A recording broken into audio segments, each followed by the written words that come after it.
Hello everyone. देखिएगा, last lecture तक अपन ने बात कर ली थी मूल कंसेप्ट की। बेसिकली मूल क्या होता है उससे रिलेटेड खूब सारी प्रॉब्लम की थी, 15-16 प्रॉब्लम करवा के भी गया था आपको।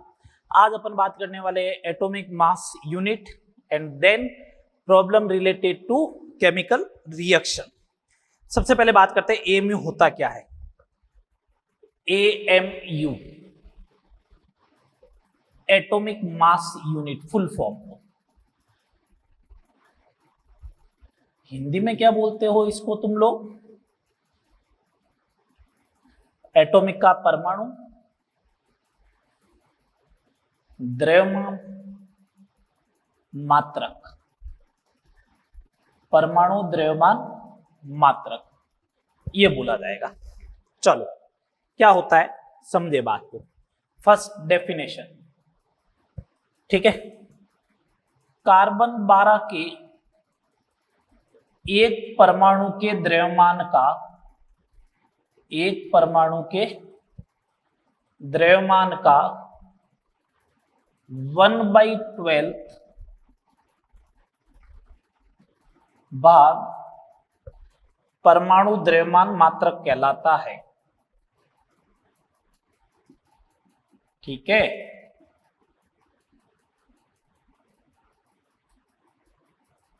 कार्बन 12 के एक परमाणु के द्रव्यमान का, कार्बन 12 के एक परमाणु के द्रव्यमान का 1/12 भाग परमाणु द्रव्यमान मात्रक कहलाता है।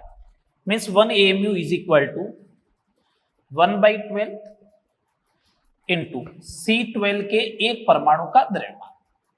यही बात हुई? हाँ सर यही बात है। तो देखो इधर कार्बन 12 के एक परमाणु का द्रव्यमान मैं कैलकुलेट कर लेता हूं।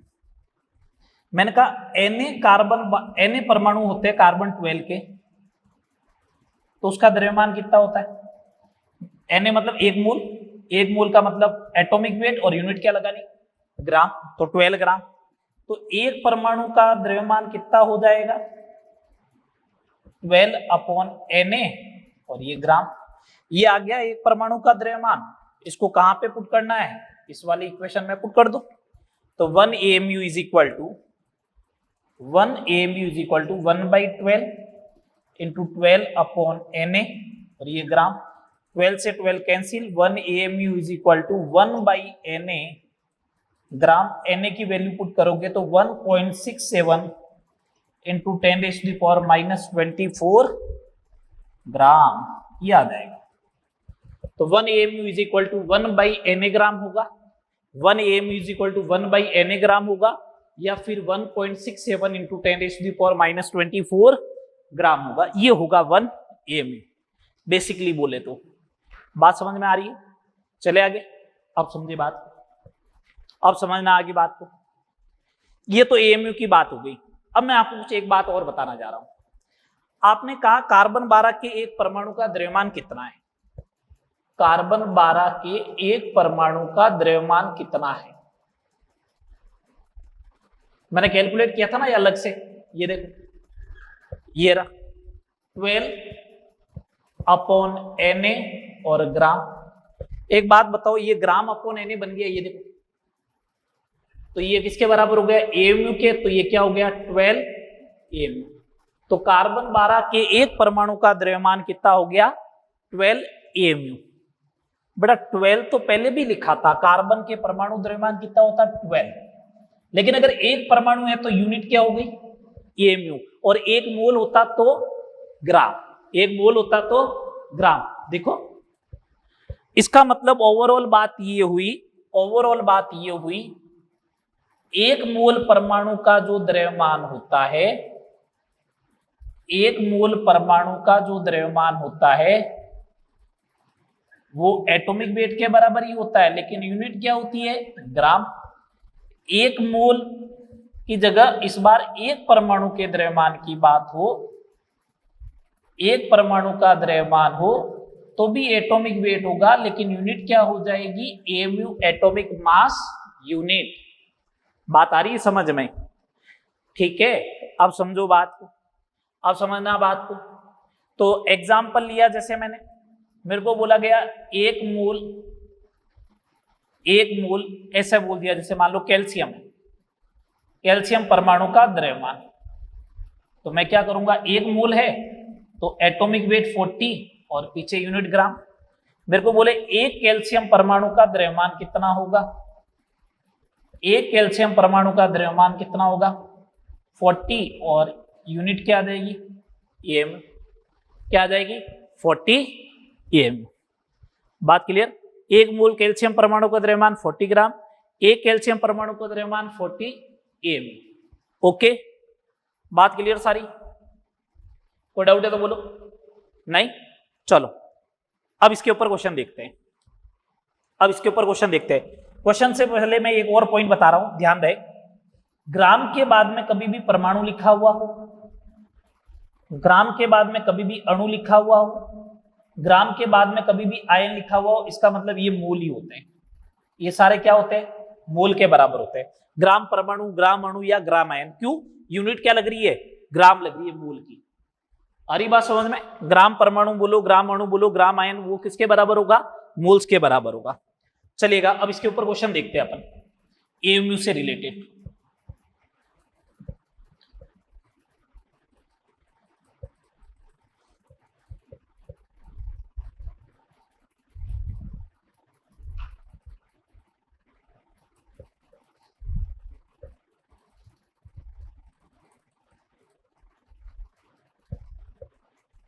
चलिए देखिएगा इधर, आज का क्वेश्चन नंबर फर्स्ट। एक CO2 अणु का द्रव्यमान ग्राम एंड एएमयू में ज्ञात करो, ये बोला गया। ठीक है, तो देखो कैसे करना है। मेरे को तो मालूम है एक CO2 अणु का जो द्रव्यमान होगा, एक CO2 अणु का जो द्रव्यमान होगा वो कितना होगा 44 और यूनिट क्या लगा दोगे एम। एक का ही तो पूछा है, तो ग्राम में चाहिए तो एएमयू की वैल्यू पुट कर दो 1.67 इंटू 10⁻24 ग्राम। इसको सॉल्व कर ले, ठीक है बात। अगला क्वेश्चन देखो, क्वेश्चन नंबर 2।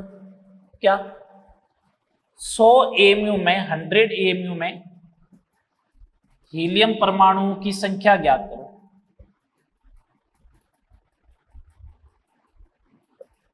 हीलियम परमाणुओं की संख्या ज्ञात करो। सिंपल सा क्वेश्चन है। अगर हीलियम का एक परमाणु होता, एक हीलियम परमाणु होता तो कितना एएमयू होता, 4 एएमयू। उल्टा रिवर्ट कर लो क्वेश्चन को, 4 एएमयू बराबर 1 हीलियम परमाणु। 1 AMU is equal to 1/4 helium परमाणु, और 100 AMU means 1/4 into 100 is equal to 25 परमाणु। ठीक है, चले आगे। Next third number question. Third number question ऐसा दिया जाए 150 परमाणुओं का द्रव्यमान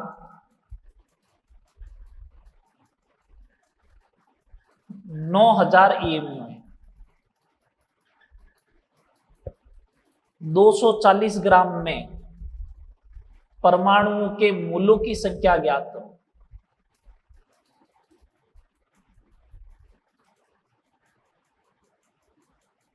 तो कैसे करना है?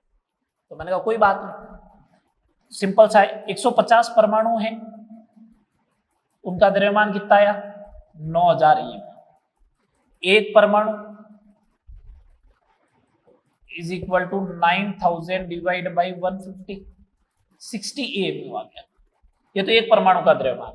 मेरे से पूछे एक मोल परमाणु का द्रव्यमान कितना होगा, तो मैं तो सिंपल सा बोल दूंगा एक मोल परमाणु का द्रव्यमान, इसका मतलब ये एटॉमिक वेट है और यूनिट क्या लग जाएगी ग्राम की, 60 ग्राम।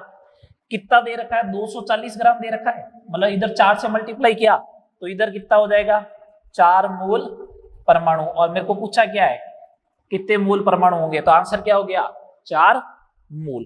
समझ में आ गई बात क्या नहीं आई भाई? 150 परमाणु का द्रव्यमान 9000 एएमयू, तो एक परमाणु का द्रव्यमान 60 एएमयू हो गया। एक परमाणु का द्रव्यमान क्या होता है एटॉमिक वेट इन एएमयू लिखवाया ना, इसका मतलब ये एटॉमिक वेट हो गया। तो एक मोल के लिए एटॉमिक वेट इन ग्राम हो जाएगा, तो 60 ग्राम हो गया एक मोल का। 240 ग्राम में कितने आ जाएंगे? 4 मोल परमाणु। हाँ या ना? समझ में आया? देखो आगे, आगे क्वेश्चन देखो।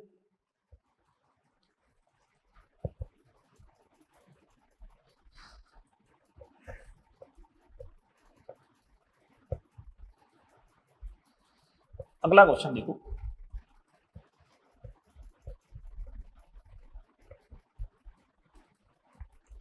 क्वेश्चन नंबर 4, आज का क्वेश्चन नंबर 4। इस टाइप के खूब सारे क्वेश्चन मिलेंगे आपको। मैक्सिमम नंबर ऑफ मॉलिक्यूल्स, ये नीट 2018 का क्वेश्चन है। अधिकतम अणुओं की संख्या ज्ञात करो। अधिकतम अणुओं की संख्या किसमें होगी? जल के अधिकतम अणुओं की संख्या, ऑप्शन देखे 0.00224 लीटर H2O, वाटर वेपर लिखा था, H2O भी नहीं, एट NTP। दूसरा option 1.8 gram H2। Third option 18 ml water. और fourth option 3 × 10⁻23 molecules of H2। ये दे रखा है, ठीक है। कैलकुलेट करें तो वाटर वेपर है, गैस दे रखा है, एनटीपी दे रखा है। इसका मतलब मोल कैलकुलेट करने का सीधा तरीका 22.4 लीटर से डिवाइड कर दूं तो इसका मतलब मोल आ जाएंगे कितने? 10⁻⁻4 मोल। पहले मोल कैलकुलेट करो, इसमें 0.1 मोल। अब तो मोल डायरेक्ट कैलकुलेट करना आएगा ना, अपने इतने सारे क्वेश्चन कर लिए। 18 से डिवाइड करना, मैंने बोला ना 18 ml बोलो या 18 ग्राम एक ही बात है। 18 ग्राम बोलते ये 1 मोल हो गया, हाँ या ना? हो गया 1 मोल। चलो आगे बढ़ो, इसका कितना मोल हो गया? 0.5 मोल हो गया। ये लो सारे बात हो गई, सारी बात हो गया, सारी बात हो गई सारी। देखो आगे, अब देखो अगर मेरे को मॉलिक्यूल कैलकुलेट करना तो Na से डिवाइड करना, Na से डिवाइड करना, Na से सॉरी मल्टीप्लाई करना, Na का मल्टीप्लाई, Na का मल्टीप्लाई, Na का मल्टीप्लाई, Na का मल्टीप्लाई। तो Na तो सब में कॉमन है ना, जिसके मोल ज्यादा होंगे उसके अणु भी ज्यादा होंगे। तो अणु ज्यादा किसके है? अणु ज्यादा किसके आएंगे? जिसके मोल ज्यादा होंगे, सी। ये नीट 2018 का क्वेश्चन है, सी आंसर आ जाएगा इसका।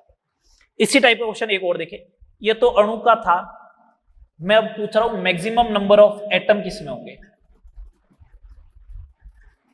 ऑप्शन क्या दिए? ऐसे दे दिया, ऐसे दिया 16 ग्राम ऑक्सीजन। चल अगला 3 ग्राम हाइड्रोजन। थर्ड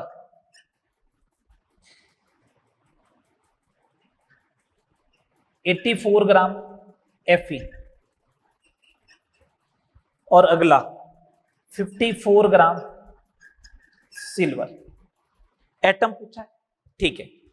इसमें तो कोई दिक्कत नहीं, ये 1.5 मोल आ गया और ये कितना मोल आ गया? Half mole. कैसे? 54 डिवाइड बाई 108, 84 डिवाइड बाई 56। इनमें दिक्कत है क्या माने, ऑक्सीजन को O2 माने सर के या O माने? मैं तुम्हारी इच्छा O मान लो, कोई फर्क नहीं पड़ेगा। कैसे?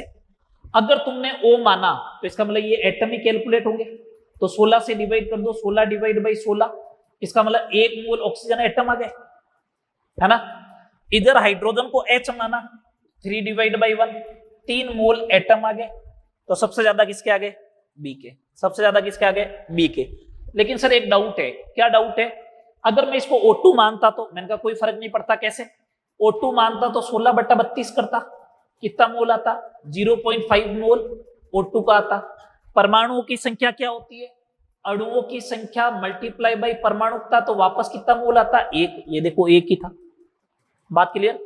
चलिएगा नेक्स्ट क्वेश्चन, क्वेश्चन नंबर 6, जो इसी साल नीट में आया था। क्वेश्चन नंबर 6 इसी साल का नीट का क्वेश्चन है, नीट 2020 का, 2020 का। मैक्सिमम नंबर ऑफ एटम किसमें होंगे? अधिकतम परमाणुओं की संख्या। ऑप्शन क्या क्या दे रखे थे? 1 ग्राम लिथियम, एटॉमिक वेट 7 ब्रैकेट में दे रखा था। 1 ग्राम सिल्वर, ब्रैकेट में atomic weight 108। 1 gram O2 and 1 gram magnesium. इसका एटॉमिक वेट 16, इसका एटॉमिक वेट कितना 24। बेटा इसमें O2 मानो या कोई फर्क नहीं पड़ेगा मेरे को तो, ठीक है ना। सुनना बात को, सुने बात को आप। जब मास सबका सेम दे रखा है तो मेरे को नंबर ऑफ एटम कैलकुलेट करना है या मोल कैलकुलेट करना है, तो मास अपॉन एटॉमिक वेट या नंबर ऑफ मोल का फॉर्मूला होगा। अगर मास कांस्टेंट है तो जिसका एटॉमिक वेट ज्यादा होगा उसका मोल कम हो जाएगा, जिसका एटॉमिक वेट ज्यादा होगा उसका मोल कम हो जाएगा, और जिसका एटॉमिक वेट कम होगा उसका मोल ज्यादा होगा। इसका एटॉमिक वेट था 7, इसका 108, इसका 16, इसका 24। सबसे कम एटॉमिक वेट किसका? लिथियम का। एटॉमिक वेट कम तो इसका मोल ज्यादा, मोल ज्यादा तो इसके एटम भी ज्यादा। समझ में आ गई बात? ये सारी बात होगी अपनी एएमयू से रिलेटेड और मोल से रिलेटेड। अभी तक जितने भी पढ़े सब कुछ देख लिए, 6 क्वेश्चन और करवा दिए मैंने, ठीक है। चलो अब आगे जल्दी से बढ़ो।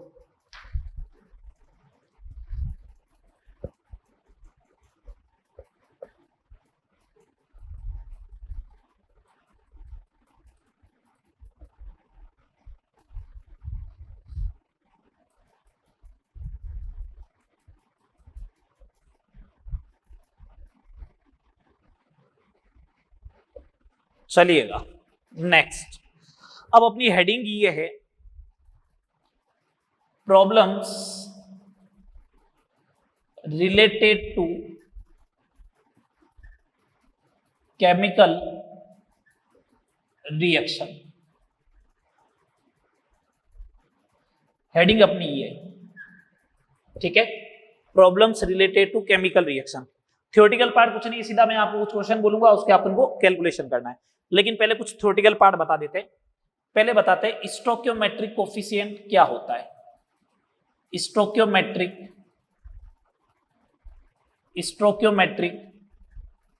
कोफिशिएंट क्या होगा? हिंदी में बोलते हैं इसको, प्योर हिंदी में, रस समीकरण मितीय गुणांक। देखो हिंदी कितनी टफ आ रही है यहाँ पे, है ना। रस समीकरण मितीय गुणांक क्या डेफिनेशन होती है? क्या डेफिनेशन होती है?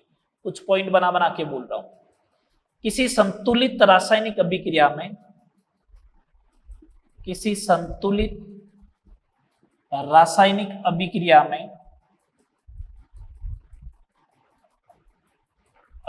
में क्रियाकारक एवं उत्पाद के गुणांक को stoichiometric coefficient, SC supreme court stoichiometric coefficient कहते हैं। ध्यान क्या रखना है आपको? रिएक्शन क्या होनी चाहिए? बैलेंस्ड होनी चाहिए, ठीक है। जैसे अगर आपने एग्जाम्पल लिखा 2H2 plus O2 gives 2H2O, तो मेरे से पूछे सुप्रीम कोर्ट क्या होंगे इनके स्टोइकियोमेट्रिक कोफिशिएंट 2, इसका 1 और इसका 2। इसका मतलब क्या होता है कि 2 मोल्स H2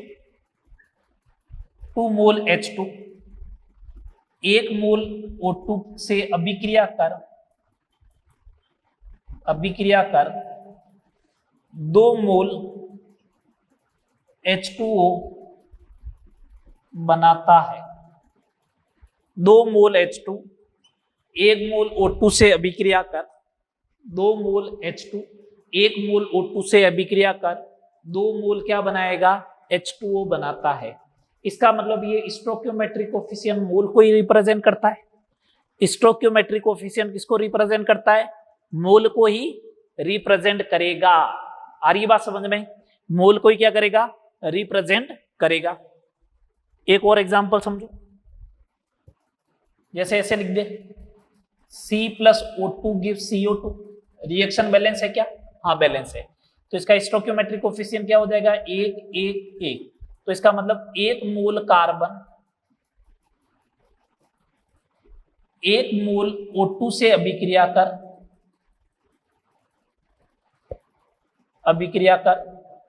1 मोल CO2 बनाता है। 1 मोल कार्बन 1 मोल O2 से अभिक्रिया कर 1 मोल क्या बनाएगा? CO2 बनाएगा। समझ में आ रही है बात? ये कोई डाउट है तो बोलो। नहीं? एक मैं आपको इन जनरल बोल रहा हूं, अगर जैसे सपोज करें ये एक रिएक्शन है N1A plus N2B gives N3C plus N4D, तो ये बैलेंस्ड है। कैसी रिएक्शन है? बैलेंस्ड है, संतुलित अभिक्रिया है। ठीक है, तो इसके लिए हमेशा ये लगेगा mole of A divide by उसका स्टोइकियोमेट्रिक कोफिशिएंट N1, ये किसके बराबर होगा?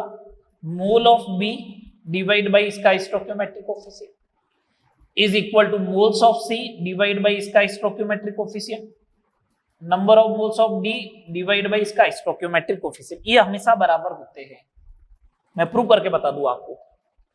इसका मतलब था एक मोल कार्बन, तो ये एक इस डिवाइड बाई 1 डिवाइड बाई 1 कितना है? 1। एक मोल ऑक्सीजन 1 डिवाइड बाई इसका स्टोइकियोमेट्रिक कोफिशिएंट भी 1 डिवाइड बाई 1 1 1 1 1 1 ही आएंगे ये सब, तो इसका मतलब ये बराबर होना चाहिए। इसको ध्यान में रखना है, इसको ध्यान में रखना है, बस ये ध्यान में रख लोगे तो अपना काम चल जाएगा। चलो, ये तो मैंने आपको स्टोइकियोमेट्रिक कोफिशिएंट के बारे में इंफॉर्मेशन दे दी। अब अपन बात करते हैं problems related to chemical reaction. मैं कुछ केस बना बना के बता रहा हूं आपको, बस आपको तो समझना है कि इस केस का क्वेश्चन आ गया, बस काम चल गया आपका।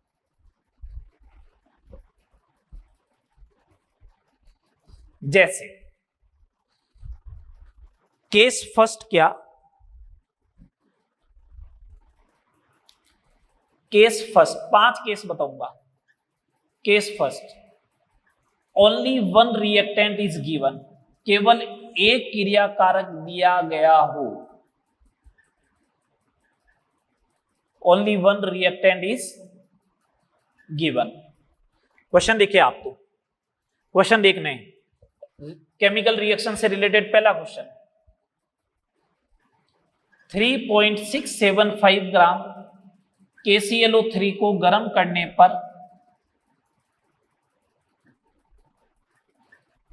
कितने ग्राम ऑक्सीजन उत्पन्न होगी? ये क्वेश्चन था अपने पास, ठीक है, ये क्वेश्चन है।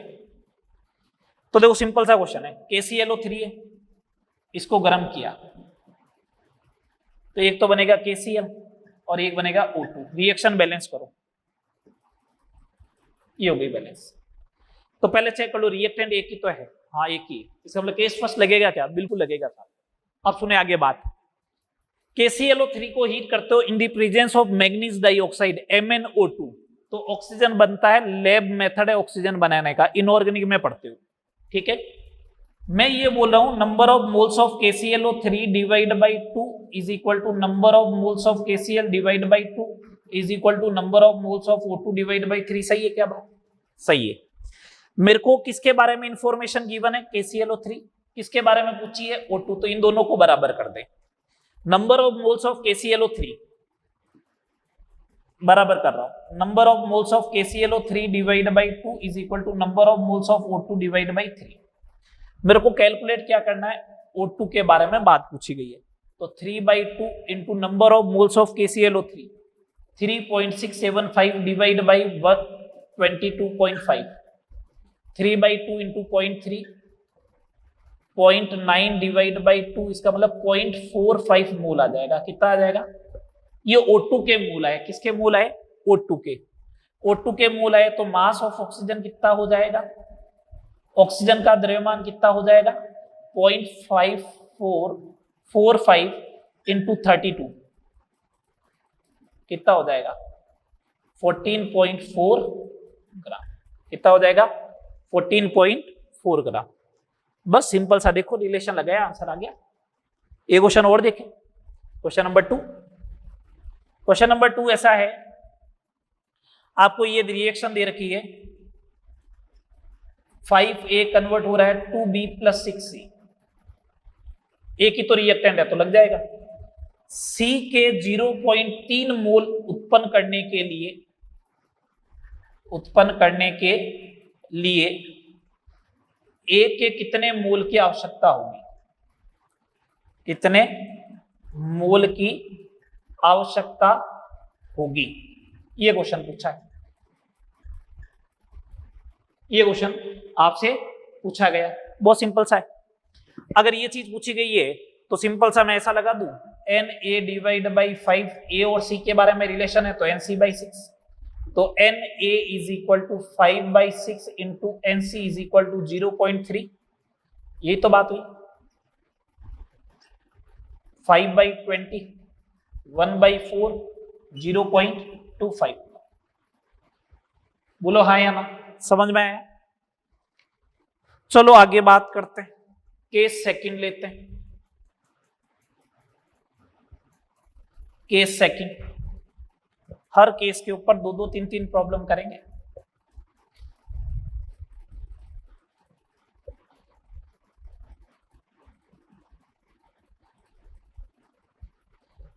Case second, case second,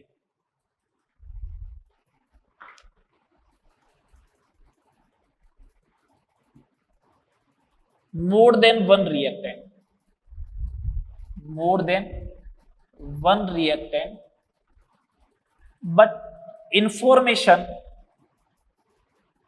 of only one reactant is given. Reactant तो एक से ज्यादा है पर इंफॉर्मेशन केवल एक की दे रखी है। इंफॉर्मेशन किसकी दे रखी है? केवल एक की दे रखी है। कैसे टैकल करें? जैसे क्वेश्चन नंबर 3, 30 ग्राम कार्बन के पूर्ण दहन के लिए आवश्यक ऑक्सीजन का द्रव्यमान एवं प्राप्त CO2 का एनटीपी पर आयतन ज्ञात करो। ये ठीक है। तो जब ये है तो इसको कैसे टैकल किया जाए?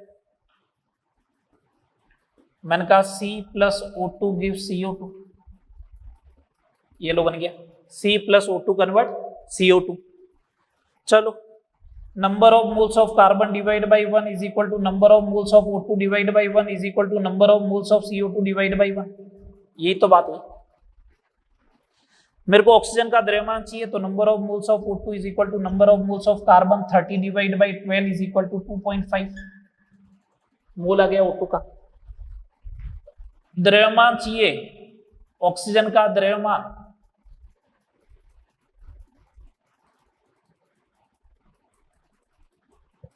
तो 2.5 इंटू 32 कर दो, 80 ग्राम आ जाएगा। ये लो। CO2 का वॉल्यूम चाहिए तो CO2 के मोल भी तो बराबर ही होंगे। CO2 के मोल भी कितने होंगे? 2.5। तो CO2 का एनटीपी पर द्रव्यमान, एनटीपी पर आयतन कितना होगा? तो आयतन हो जाएगा 2.5 इंटू 22.4 लीटर, 56 लीटर। बोलो हाँ या ना, समझ में आया क्वेश्चन? इस टाइप के आपको क्वेश्चन टैकल करना है। ठीक है, क्वेश्चन आइडेंटिफाई करना जरूरी है सबसे पहले कि आइडेंटिफाई कौन सा होगा, फर्स्ट कैटेगरी में होगा या सेकंड कैटेगरी में होगा। चलिए एक क्वेश्चन और लिखे, जल्दी से लिखो। देखो,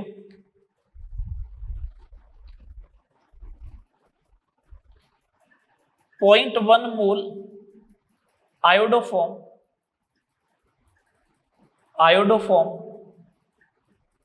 की आधिक्य Ag से अभिक्रिया करवाने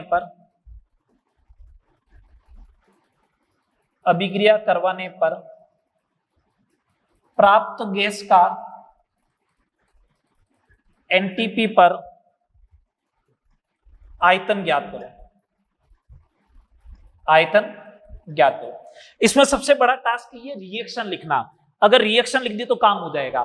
दो रिएक्शन कैसे लिखूंगा? आयोडोफॉर्म क्या होता है? CH3 प्लस Ag, ऑर्गेनिक में रिएक्शन आएगी है C2H2 प्लस AgI बनेगा। AgI तो येलो कलर का अवक्षेप होता है, पीले रंग का, तो ये तो गैस है नहीं, तो इसका मतलब गैस कौन हो गया? ये। तो number of moles of iodoform divide by 2 is equal to number of moles of C2H2। तो number of moles of C2H2 कितना आ जाएगा 0.1 डिवाइड बाई 2, इसका मतलब 0.05। तो वॉल्यूम कितना आ जाएगा 22.4 इंटू 0.05, तो ये आ जाएगा 1.12 लीटर। कितना आ जाएगा 1.12 लीटर। टास्क इंपोर्टेंट क्या था, इस रिएक्शन को लिखना सबसे बड़ा टास्क था। चले और क्वेश्चन देखिए इससे रिलेटेड।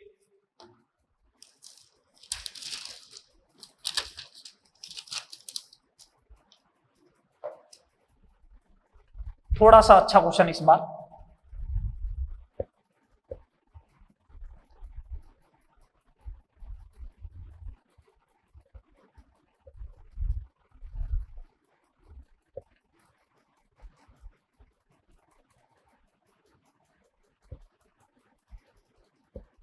थोड़ा सा अच्छा क्वेश्चन, क्वेश्चन नंबर 5। ऐसा क्वेश्चन दिया 45 ग्राम एथेन के पूर्ण दहन के लिए एनटीपी पर वायु का कितना आयतन आवश्यक होगा यदि वायु में आयतनानुसार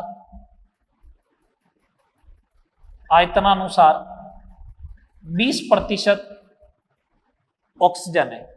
ये अच्छा क्वेश्चन है, ठीक है। आयतन अनुसार 20% क्या है ऑक्सीजन है। कैसे टैकल करें अब इसको, मेरे को तो ये बाद में देखेंगे। अपन को तो मालूम है एथेन ये होता है C2H6, इसका कंबंशन करवाओ तो CO2 बनेगा प्लस H2O बनेगा। ये लो 3, ये लो 2, ये 7/। एक से ज्यादा रिएक्टेंट है लेकिन इसी की इंफॉर्मेशन है, तो O2 के बारे में बात करनी है। तो number of moles of C2H6 divide by 1 is equal to number of moles of O2 divide by 7/2। तो मैंने कहा number of moles of O2 कितना हो जाएगा 7/2 into number of moles of ethane. तो 7/2 इंटू इथेन का मोल आ गया 45 डिवाइड बाई 30, तो ये हो जाएगा डेड मोल हो जाएगा, मतलब 3/2। तो 21 डिवाइड बाई 4 मोल आ गया। 21 डिवाइड बाई 4 मोल आ गया किसका O2 का। यहां तक बात समझ में आई। O2 का मोल कितना आ गया 21 डिवाइड बाई 4 मोल। तो वॉल्यूम कितना होगा O2 का, volume of O2 is equal to 21 divide by 4 into 22.4 litre. ये काम हो गया। मेरे को ऑक्सीजन का थोड़ी पूछा है, मेरे को तो वायु का पूछा है। वायु में आयतन अनुसार 20% क्या है ऑक्सीजन है। इसका मतलब अगर मैं 100 लीटर ऑक्सीजन लेता हूं, सॉरी 100 लीटर अगर टोटल वायु लेता हूं तो ऑक्सीजन कितनी होगी 20 लीटर। तो इसका मतलब वायु 5 गुना चल रही है। वायु ऑक्सीजन से कंपैरेटिव में कितना गुना चल रही है 5 गुना। तो मैं वॉल्यूम ऑफ एयर की बात करूंगा तो वो ये हो जाएगा 5 times into volume of O2। तो 5 इंटू 21/4 इंटू 22.4 लीटर। सॉल्व तुम लोग करते रहना इसको। केस थर्ड पे आ रहा हूं।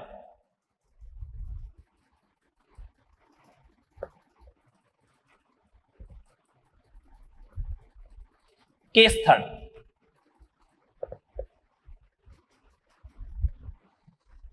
Case third, more than one reactant and information of all reactant is given.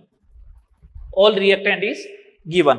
तो यहां पे मैं एक डिफाइन करने वाला हूं लिमिटिंग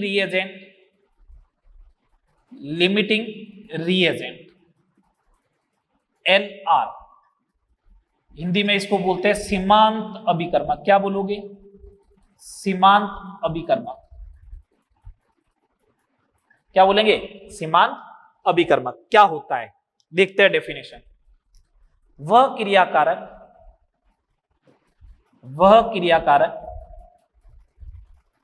जो अभिक्रिया में पूर्णतया समाप्त हो जाए या खर्च हो जाए, समाप्त हो जाए, सीमांत अभिकर्मक कहलाता है। सीमांत अभिकर्मक कहलाता है। वो क्रियाकारक जो अभिक्रिया में पूर्णतया क्या हो जाए, समाप्त हो जाए, उसी को क्या बोलेंगे, सीमांत अभिकर्मक।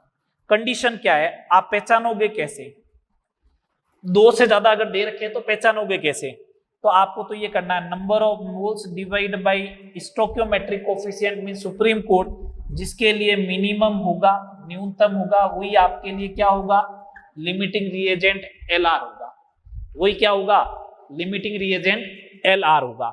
जैसे मैं एक सिंपल सी बात करूं, क्वेश्चन की एग्जांपल लेता हूं, ये 2A प्लस B कन्वर्ट हो जाए C के अंदर, ये दो रिएक्टेंट है और इंफॉर्मेशन भी गिवन है, क्या गिवन है, इसका 4 मोल है, इसका 1 मोल है, मान लो ये गिवन है, तो मेरे को लिमिटिंग रिएजेंट आइडेंटिफाई करना है, तो number of mole 4 divide by stoichiometric coefficient 4 divide by 2, इधर आएगा 1 डिवाइड बाई 1, इसकी वैल्यू आई 2, इसकी वैल्यू आई 1, तो मिनिमम वैल्यू किसकी आई, B के लिए, तो लिमिटिंग रिएजेंट कौन हो गया, B।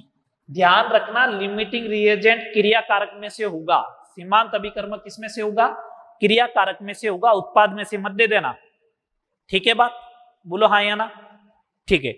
अब समझे आगे क्वेश्चन को, क्वेश्चन नंबर 6, मेरे को एक रिएक्शन दे रखी है 2A प्लस B कन्वर्ट हुआ C, इसके मोल दे रखे हैं, इसके मोल दिए मेरे को 8 मोल और इसके मोल दिए 5 मोल, बोला C के मोल कितने बनेंगे, C के मोल कितने बनेंगे, ये मेरे को दे रखा है, तो कैसे टैकल करें, तो देखो केस पहचानो, पहले दो क्रियाकारक दे रखे हैं और दोनों की इंफॉर्मेशन दे रखी है, तो सही बात है थर्ड केस लगेगा, limiting reagent 8/2 5/1, limiting reagent is A, तो इसका मतलब ये तो कंप्लीटली कंज्यूम होगा, तो A के शेष मोल कितने बचेंगे बताओ, देखे 0 बचेगा ना, पूर्णतः खत्म हो गया।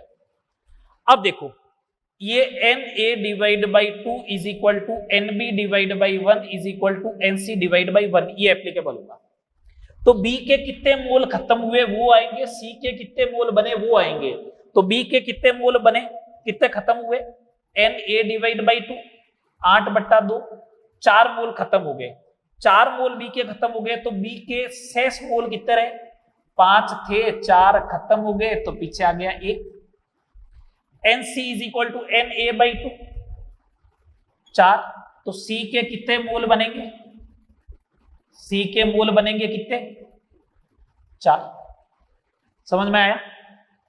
एक दो एग्जांपल जल्दी से और दे,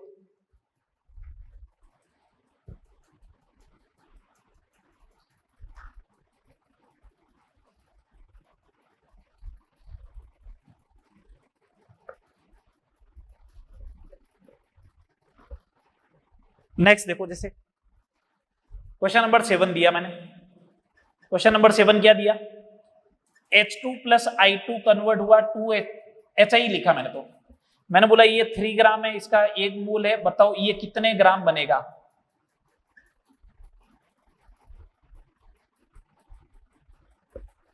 तो पहली बात तो रिएक्शन बैलेंस नहीं है, बैलेंस करो, ये 3 मोल में कन्वर्ट करो इसको, 3 मोल को 1.5 मोल हो जाएगा, तो 1.5 divide by 1 1 divide by 1, limiting reagent कौन होगा, I2, लिमिटिंग रिएजेंट कौन होगा, I2, इसका मतलब I2 का तो पूरा 1 मोल खत्म हो गई होगा, 1 मोल खत्म होगा, तो मैं ऐसा लिख दूं number of moles of I2 is equal to number of moles of HI divide by 2, तो number of moles of HI is equal to 2 times number of moles of I2, I2 के मोल कितने 1, तो ये आ गया 2 मोल HI बनेगा, तो HI का द्रव्यमान कितना होगा, 1 मोल का द्रव्यमान कितना होता है 128 इंटू 2 256 ग्राम, ठीक है बात। एक लास्ट क्वेश्चन और देखो, 100 ग्राम H2, ये नीट में क्वेश्चन आ चुका है, 100 ग्राम H2 एवं 100 ग्राम O2 से कितना H2O बनेगा,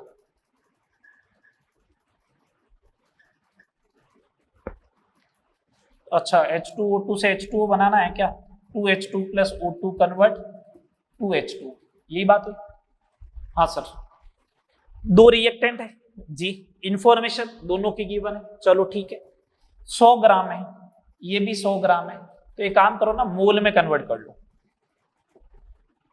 100 डिवाइड बाई 2 कितना आ जाएगा 50, ये 100 डिवाइड बाई 32, 3 पॉइंट समथिंग कुछ आएगा, है ना, 3 पॉइंट समथिंग कुछ ही आएगा। अच्छा n divide by stoichiometric coefficient calculate कर लो, 50/2, 100/32 यही आएगा। तो लिमिटिंग रिएजेंट कौन होगा, O2। इसकी वैल्यू 25 है, इसकी वैल्यू 3 पॉइंट समथिंग कुछ आ रही, तो लिमिटिंग रिएजेंट O2 हो गया। लगा दो, इसका मतलब O2 पूरा कंज्यूम हो जाएगा 100 ग्राम। H2O देख लेते हैं, number of moles of O2 is equal to number of moles of H2O divide by 2 होगा। तो यहां से H2O का मोल कितना हो जाएगा, 2 times number of moles of O2, 2 times 100 divide by 32, 100 divide by 16 मोल आ गया। मास कितना हो जाएगा H2O का, अरे मोल आ गया, तो मास कैलकुलेट नहीं कर सकते हो क्या, 18 से गुणा कर दो, 112.5 ग्राम। कितना आ जाएगा, 112.5 ग्राम आ जाएगा। बात क्लियर, बोलो, यहां तक अपनी बात हो गई है, ठीक है। अब अपन नेक्स्ट लेक्चर में जो है इसी से रिलेटेड मैं जो है वो थोड़ी बात करूंगा, क्या, केस नंबर 3 से रिलेटेड 2 प्रॉब्लम और करवाऊंगा। आप एक काम कर सकते हो, 2 प्रॉब्लम मैं बोल रहा हूं, उनको आप चाहो तो लिख लो, जिसको अपन नेक्स्ट क्लास में डिस्कस करेंगे। आप लिख ही लो, 1 सेकेंड लगेगा, आप इनको ट्राई करके लेके आना, मैं आंसर बता दूंगा। क्वेश्चन नंबर 9 ये हो सकता है, C2H2 प्लस H2 रिएक्ट कर रहा है तो C2H4 बन रहा है। ये 50 ml दे रखा है, ये 50 ml दे रखा है, ये कितना बनेगा। एक तो ये सभी आयतन समान ताप एवं दाब पर मापे गए। अगला क्वेश्चन, 10 किलोग्राम H2 वो 50 किलोग्राम N2 अभिक्रिया करते हैं तो NH3 का कितना द्रव्यमान बनेगा। बस ये केस 3 के 5 क्वेश्चन हो गए, ठीक है। इनकी बात करेंगे, नेक्स्ट दोनों क्वेश्चन जो है वो अपन नेक्स्ट क्लास में डिस्कस करके, मतलब आपको करके लेके आना, मैं तो आंसर बता दूंगा और 1 सेकंड में सॉल्यूशन लिख दूंगा इनके। फिर अपन केस 4, 5 और उसके बाद कंसंट्रेशन टर्म्स की बात स्टार्ट करेंगे। यहां तक करना, अच्छे से प्रॉब्लम करना, 10 क्वेश्चन करवा दिए problem related to chemical reaction, ठीक है। पहचानना है, रिएक्शन लिखना टास्क है, वो इनऑर्गेनिक ऑर्गेनिक की रिएक्शन होगी, वो लिखना टास्क है, ठीक है बात। तो अगर कोई क्वेश्चन समझ में नहीं आए तो इसका मतलब वो कोई इनऑर्गेनिक या ऑर्गेनिक में रिएक्शन आ चुकी है, तो वहां पे आप जरूर उसको देख ले। यहां तक करें, मिलते हैं नेक्स्ट लेक्चर में, ठीक है। कंसंट्रेशन टर्म थोड़ी पढ़ के रखना, नेक्स्ट लेक्चर में काम आएगी, इसलिए बोल रहा हूं। सांद्रता के पद, मोलरता, ठीक है ना, मोलरता, मोल बिन, ये सारी, ठीक है। मिलते हैं नेक्स्ट क्लास में, ओके, थैंक यू।